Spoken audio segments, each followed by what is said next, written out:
In a ballistic missile fired from Iran has hit the Kolal Chabad daycare center in Beer Sheba. It's really unfortunate because the daycare center is a child care unit, and fortunately no children or staff were physically harmed in the attack as it occurred outside the center's regular operating hours. However, the strike caused significant damage to the classrooms and the play areas, impacting dozens of local families who rely on this daycare center for their child care.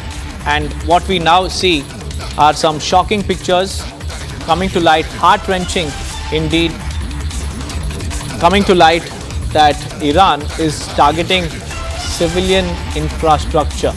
And Israel, on the other hand, has precise intel about Iran's military structures, its nuclear assets, and with specific intel, only military targets are being struck as claimed by the IDF and the Israeli Air Force as well. But on the contrary, Ambassador, we see a similar template that Hamas was following, but in a different method. Hamas was using these residential structures as human shields, but Iran here, you can see, completely bombarding residential areas. We've seen how high-rise buildings were also struck. Now a missile, a ballistic missile, Ambassador, has hit very, very close to a daycare center with hundreds of children. Fortunately, it was, after the operating hours.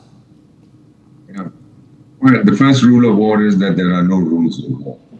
And either the Iranians don't know how to accurately target military installations or military facilities, or they are doing it deliberately, because they claim that Israel has also killed a lot of civilians in Iran and they want Israel to feel the pain.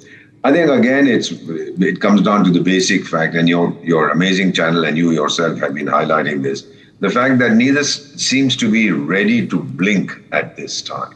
They'll have to. It cannot go on like this, because I believe, again, people say that Israel has nuclear bombs, and if its survival is threatened, well, that's where the nuclear option might kick in. I hope it doesn't. But if it does, then, of course, it's going to be very serious. Will the war in the Middle East spread? No, not at all. Not at this moment. Nobody is going to stand by Iran. They don't want to be part of a war that they did not ask for, they did not seek, but which came to them only because Iran was encouraging its proxies, Hezbollah, Hamas, and the Houthis, to create trouble for Israel.